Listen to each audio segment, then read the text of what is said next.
Back in 2018, I moved to Italy solo, just me, myself, and I.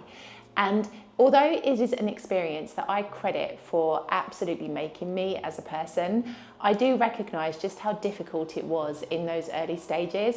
And so in today's video, I'm sharing with you really and truly some honest advice that I would give to you if you plan to move alone to Italy, because I do think there is a little bit more preparation that you have to do if you don't have the security of people around you once you first move.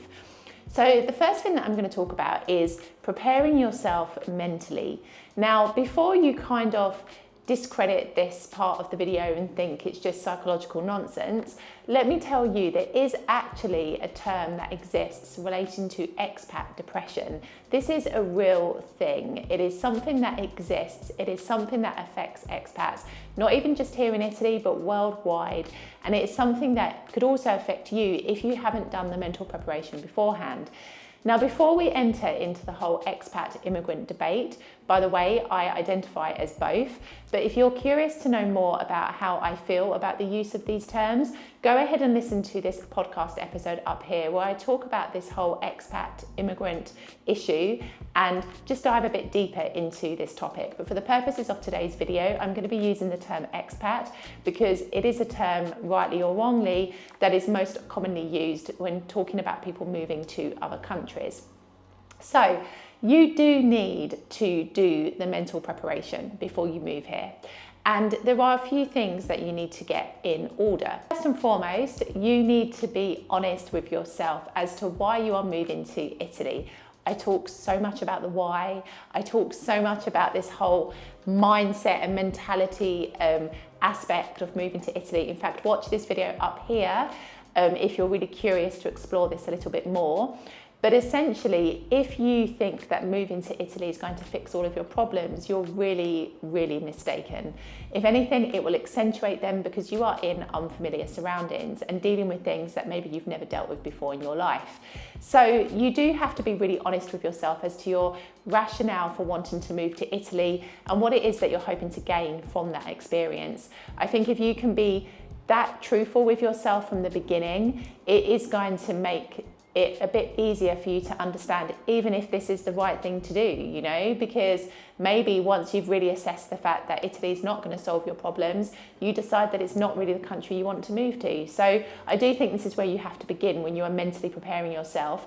What is the real deep-rooted reason as to why you've chosen Italy to move to, and what are you hoping to gain from the experience of moving there? Secondly, I feel like you have to prepare yourself with tools and techniques for how you can cope with the stress and the challenges that you will undoubtedly face when you live here. People do not talk about this enough. There are so many channels on YouTube, so many Instagram accounts that show you, look where I live, look at this beautiful place, look what I'm having for dinner, look at, you know, this amazing life I've created for myself here in Italy. But often they are not vulnerable enough to actually show you just how challenging it was for them to arrive at that point in their lives. Or they don't share with you the troubles that they've actually got going on behind the scenes. And so you do have to create a set of tools and techniques that you can fall back on when you encounter any kind of difficulty here in Italy.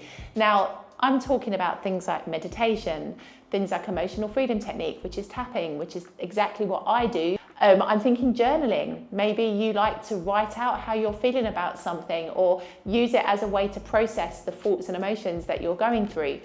You need to develop your very own set of tools and techniques. Maybe you have a few go-to people that you like to listen to and watch on YouTube that, you know, when you watch a video from them or you maybe listen to a podcast from them, you start to think about things from a different perspective and ultimately start to feel a bit better.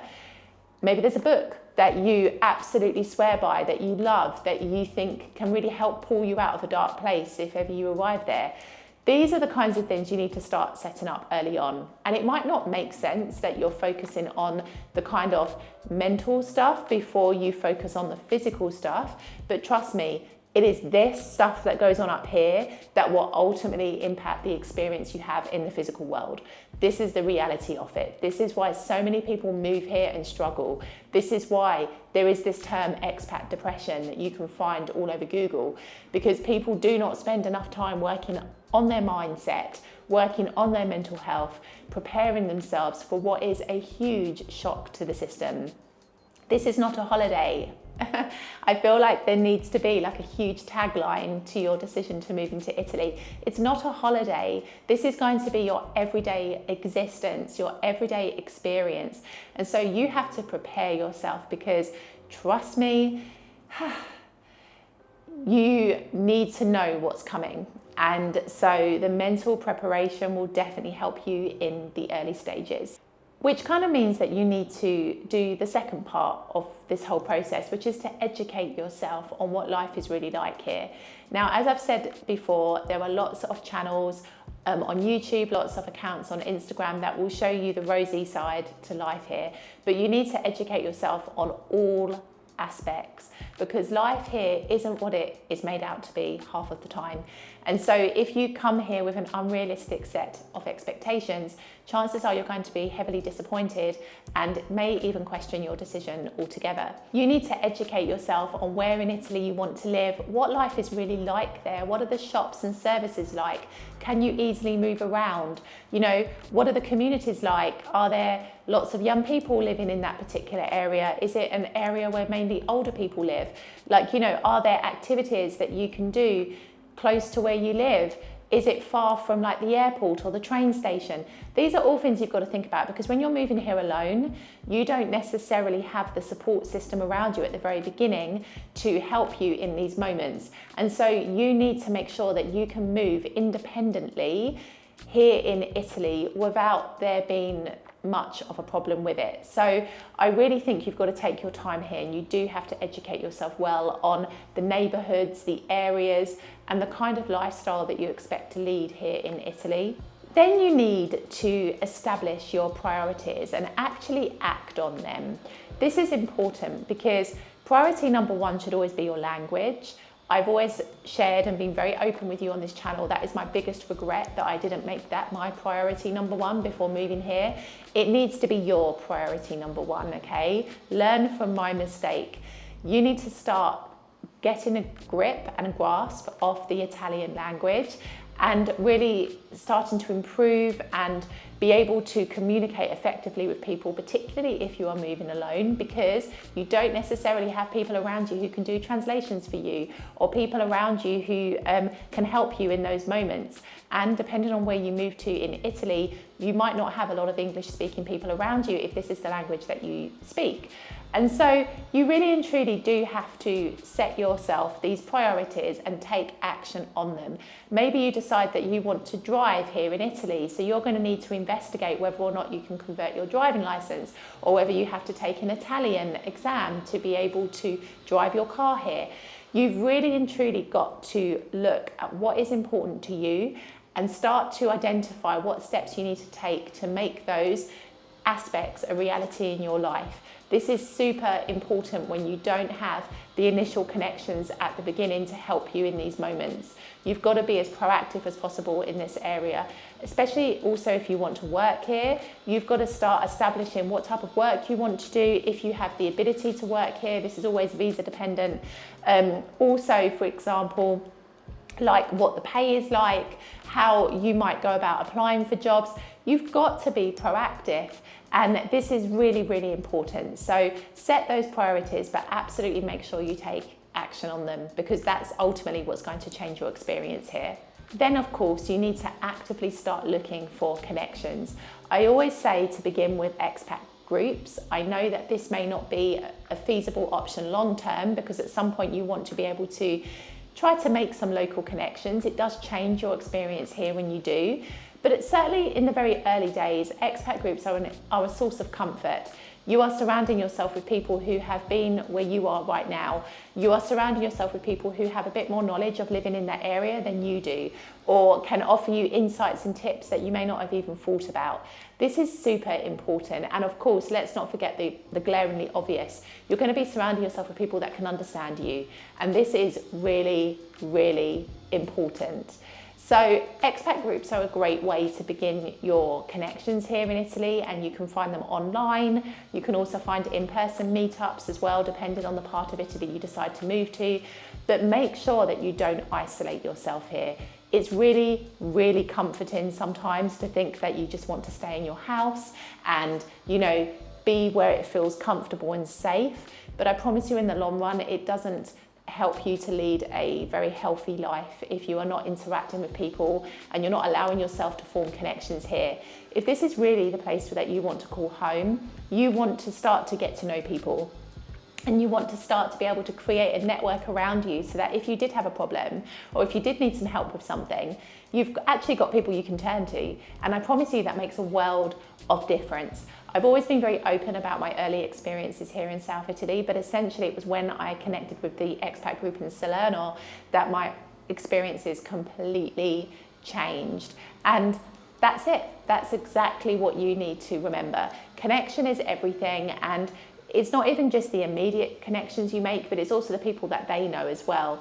And you start to understand how everything joins together a bit like a jigsaw puzzle, and how before you know it, you end up with a large community of people who can really help you and support you in your journey of setting up your life here. And I would say as well to avoid comparison, in both good and bad ways. It can be easy once you live here to be looking back at your old life, or even in the process of moving here to be comparing the way that things are done in your country to the way that things are done here in Italy. Just forget comparison, because it will only lead you to misery. It's not going to make you feel good, and you're just going to make yourself feel really stressed, because nothing here in Italy operates like it does in any other part of the world. At least that's how it feels anyway. So really and truly, you've just got to avoid the comparison and just focus on the way things are done here in Italy, and try to accept them as best as you can in the way that they are dealt with here. And also on the positive side as well, once you are set up here and you're living your life here, it can be really easy to sit back and go, oh, look at life in like whatever country you come from. Gosh, life here is so much better. It's not always true. Remember, we are looking at things with rose-tinted glasses, and also our opinions can be skewed when we are not experiencing life in a particular place every single day. So I just think to cut out comparison completely is the healthiest thing that you can do, and will ultimately mean that you have a much better experience here in Italy. It can be super daunting to move to another country alone, and when I think back to what I did like 6 years ago, I often think, my God, I was absolutely crazy. But as I've said before, it was one of the best experiences I could ever have done, because it's taught me so much about myself that I don't think I ever would have learned had I remained in London. And this is it. There is so much benefit that can be gained from making a decision like this, but there is also a lot more preparation involved, because you don't have the security of people around you when you first move here. So you do have to think a little bit more about the steps that you take and the mental preparation that you do in addition to the physical preparation to help you to make a real success of your life here in Italy. I hope this video has helped. Watch this video next because I talk a little bit more about the whole process of moving to Italy and the strategy that I would recommend to you based on some of the things that I myself did back in 2018. I'll see you in the next video.